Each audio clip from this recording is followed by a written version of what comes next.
Nizere yuko mumeze neza mu mirimo itandukanye muba mukomeje gukora kugira ngo ubuzima bwanyu burusheho kuba bwiza, tubashe kubaho mu buzima bw'ibyishimo ndetse bw'umunezero. Rero uyu munsi ndashaka ko tuganira ku bintu bijyanye no gucika intege muri ubu buzima. Muri ubu buzima ni kenshi uzasanga abantu benshi batangira ibintu babigeza hagati bagahura n'ibibazo bitandukanye, bagahura n'ingorane, bya bintu bakabihagarika. Ariko niba ushaka kuba wagera ku nzozi zawe, ntuzigere ucika intege mu buzima. Kubivuga ni ikintu cyoroshye, uzumva abantu benshi bavuga ngo never give up, rwose komeza ibintu nk'ibyo. Ariko kubivuga ni ikintu cyoroshye, ariko kubikora ni ikintu gikomeye, kuko muri kamere muntu biroroshye gucika intege. Ari nayo mpamvu niba ushaka kuba uzakora ibintu birenze muri ubu buzima, uzirinde gucika intege. Uzarebe igitonyanga, ibyo bintu bakunze kubyumva babivuga. Igitonyanga ahantu kigwa buri munsi, kihagwa urabona ntabwo kiba gifite imbaraga. Uzagenda uhitekereze, uzasanga cyarahacukuye, kubera ko ntabwo gifite imbaraga, ariko kihagwa buri munsi kidasiba. Mu buzima ushaka gukora ibintu birambye, wabikora buri munsi udacika intege, wabikora buri munsi. Uko ugenda ubikora buri munsi niko bya bintu birushaho gukomera ku buryo bitazigera bifeiringa. Ushobora kugeraho ugacika intege, birashoboka, ugafeiringa. Ariko ntuzigere wemerera ubwenge bwawe n'imbaraga zawe zose ko ugomba gucika intege ngo ureke bya bintu watangiye gukora. Tuvuge uzatsindwa mu buzima. Gutsindwa byo ni ihame kugira ngo umuntu abashe kugera ku nzozi ziwe, aba yaratsinzwe kenshi. Ntabwo udatsinzwe, ntabwo wavuga ngo uzamenya uko uzatsinda. Ariko gutsindwa biba bigomba kuguha imbaraga, ukamenya uko ukuramo amasomo aho hantu wafirinze cyangwa se ahantu watsindiwe, noneho ukaza byose warabimenye. Noneho ikindi kintu kizagufasha ni ukumenya yuko hari interuro nasomye ndimo nsoma bino bitabo by'abanyabwenge ba kera, bavuze ngo nukora ibintu byoroshye uyu munsi, ubuzima bwawe buzagukomerera ejo hazaza. Ariko nukora ibintu bikomeye uyu munsi, ejo hazaza ubuzima bwawe buzakorohera. Tuvuge wenda se twihereze nk'urugero, wenda nko kuba ukabyuka kare ukajya kwiga, cyangwa se ukabyuka kare ukajya gukora imirimo yawe itandukanye bitewe n'ibyo ukora. Niba uri umunyeshuri cyangwa se uri umuntu ukora imirimo isanzwe, kubyuka mu gitondo ngo ugende hakiri kare ni ikintu kitoroshye. Abantu benshi kuba waryama ukabyuka hakeye cyane ni ibintu byagushimisha. Mayindi yawe biri kukubwira iti iryamire n'ubundi nta kibazo rwose, iryamire n'ubundi nta myaka 100 cyangwa se igihe ubyukira cyose urabikora. Nuko nguko mayindi birimo kukubeshya.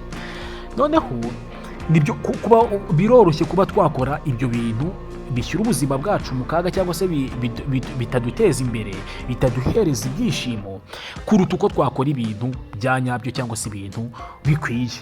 Gukora ibintu bibi biroroshye. Kuba umuntu yagukubita, kuba umuntu yakubeshyera, kuba umuntu yagutuka, kuba umuntu yakuvuga nabi nawe ukamwishyura, ni ikintu cyoroshye.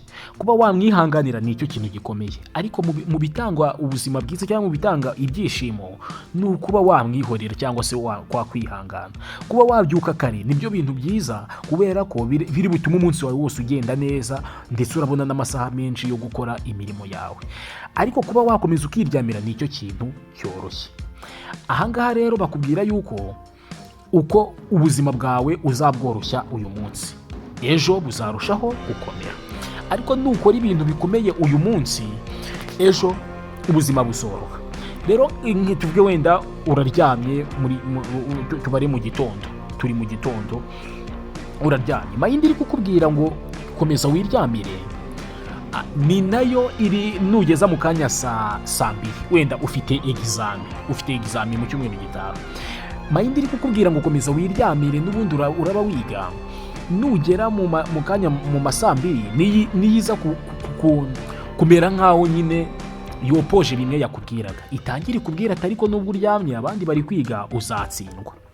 Uri kumva yuko nayo iraza guhita ikugarukana. Rero mu bintu tuba tugomba gukora ni ukutumvira mayindi yawe mu gihe wumva ibintu iri kukubwira iri kugushuka, ahubwo wowe ugakora ibintu bikwiriye cyangwa se ibintu bya nyabyo.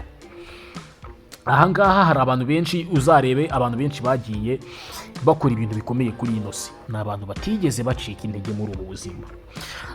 Gusa kuba dushobora kubivuga ni ikintu cyoroshye, ariko kubikora ni ikintu gikomeye. Ariko ahangaha ikintu kiba kirimo cyoroshye, umubiri wacu n'ubwonko bwacu n'ubwenge bwacu ahantu byoroheye, niba wihaye gukora ibi bintu byiza cyangwa bigufitiye umumaro, uzabikora. Igihe cyonyine bizakugora ni mu gutangira, mu ntangiriro. Ugitangira birakugora, ariko nko kugira ngo wimenyereze ikintu bitwara ibyumweru bitatu. Niba uvuze wenda ngo nzajya mbyuka saa 11 njye muri siporo, nkore meditasiyo, ntangire umunsi wanjye meze neza, nkora ibintu biri ku murongo, ibyo bintu kugira ngo ubishobore bizakugora mu byumweru bitatu. Ariko nyuma y'ibyumweru bitatu bizaba byamaze kuba nk'akamenyero, noneho birimo kwikora. Rero nuko uzakomeza ubikora, ukora ibintu byiza, niko uzaba ugenda ugera ku ntego zawe uzigeraho. Rero muri ubu buzima, niba hari ikintu cy'ingenzi, niba hari ikintu gifite umumaro, icyo waba ukora cyose, niyo waba uri umukinnyi, uko umara igihe kinini uri mu myitozo, niko uzarushaho kuba umukinnyi mwiza. Niba wenda ukora nka content cyangwa se ukora nka video zawe usharinga abantu ku bintu bijyanye n'ubuzima, ibyo waba ukora byose, niba waba uri umuhanzi, uko umara imyaka ubikora, nibwo wowe uri kugera ku nzozi zawe. Aka kanya witegereje nk'abahanzi wenda ku isi yose, haba mu Rwanda, haba muri Amerika, haba mu bihugu byose, ugiye ukareba abahanzi bari ku rwego rwiza, tuvuga ngo uyu muhanzi niwe wa mbere muri iki gihugu, cyangwa se ari muri batanu ba mbere, ugiye ugakora ubushakashatsi ukareba igihe amaze akora ya muziki, wasanga ari igihe kinini cyane. Wasanga yaratangiye kubikora afite imyaka mikeya. Turebye nko mu bukire, mu bantu b'abatunzi bafite amafaranga menshi kuri ino si, tugenda tukareba nka Warren Buffett. Ugiye ukareba nka Warren Buffett, bakubwira yuko kuva ku myaka 11 ariko yatangiye gushora amafaranga, agura imigabane kugira ngo nyine acuruze amafaranga ye yiyongere, guhera ku myaka 11. Noneho akaba amaze iriya myaka yose amaze muri 90 agikora bya bintu, agikora bwa bucuruzi. Urumva kuko atigeze acika intege. Ntabwo Warren Buffett ugiye ukareba mu bantu bagiye babaho baba investors bakomeye cyangwa se babashoramari, ntabwo ari we muntu wabashije kuba yakora ubucuruzi bwunguka cyane. Oya, hari abantu baje bagakora ubucuruzi bwunguka amafaranga menshi akubya ya Warren Buffett inshuro nyinshi. Ariko abo bantu waza ukareba bakabikora nk'imyaka 5 cyangwa nk'imyaka 10, bya bintu bagahita babireka, bagahita bigira mu buzima bwabo busanzwe. Ariko Warren Buffett agakomeza agacuruza, agakomeza agakora ibyo agomba gukora, agakomeza agakora business kugeza na n'ubu ngubu akizikora, kugira ngo uriya musaza upfe kuba waza umushyire hasi biragoye, kuko ntabwo ajya acika intege, ntabwo ashobora gucika intege. Nawe nushaka kugera ku bintu bikomeye, uzirinde gucika intege. Hari abantu benshi batangira ibintu bumva bashaka inyungu z'ako kanya, ariko ino si ntabwo yateganyije amafaranga yihuta cyangwa se ibintu byihuta, inyungu zihuta. Ibyo ngibyo birangira vuba. Ariko ukomeza ukora ikintu uyu munsi, ukavuga uti uyu munsi iyi saha ndayimara ndimo gusoma ibitabo, uyu munsi ndamara amasaha 2 ndi gukora aka kazi, ndi gukora business zanjye. Nyuma y'igihe runaka uzasanga bya bintu byaramaze kwikuba. Aka kanya uramutse wenda tubari nko kuri YouTube cyangwa se kuri za Facebook, nko kuri YouTube ukaza ukareba ni izihe YouTube channels zifite abantu benshi bazikurikira. nuza ukareba izo YouTube channels zifite abantu benshi bazikurikira, uraza gusanga YouTube channels zatangiye kera ubu zifite abantu benshi bazikurikira. Ntibisobanuye yuko atari abantu batangiranye n'abo ngabo, ariko bo bakagira hagati bakabivamo. Noneho abo ngabo bakomeje kubikora, wenda uje ukareba nka YouTube channel yitwa Mr Beast, ukaza ukareba igihe amaze akora content. Niyo channel ngira ngo ikurikirwa n'abantu benshi ku isi. Uraza gusanga hari video afite zimaze imyaka 10 zirengeje imyaka 15. Icyo gihe rero birakwereka yuko iyo ukoze ibintu udacika intege aribwo bizaguhereza umusaruro. Ntabwo igihe cyose uzaba uri umuntu udacika intege.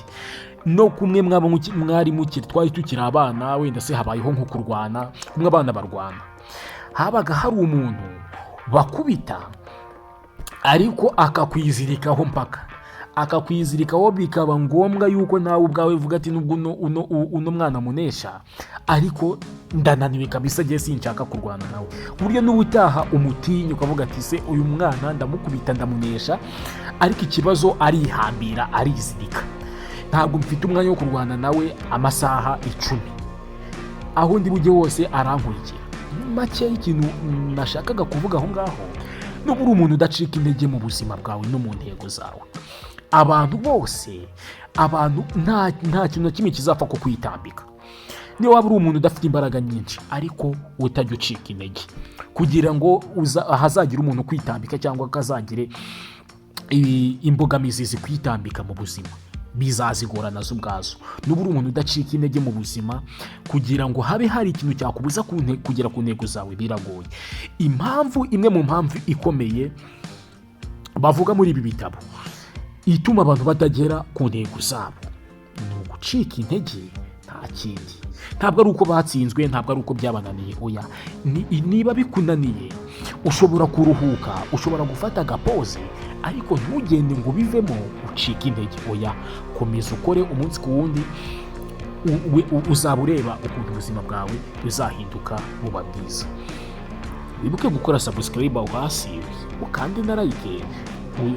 Ushobora no kuduhereza igitekerezo nawe ukaduhereza, ukatubwira uko ubyumva, kugira ngo tujye dukomeza tubana buri munsi muri izi video z'ubwenge, turebera hamwe se mu bitabo handitswe n'iki, bari kuvuga ibiki bano banyabwenge bagiye babaho.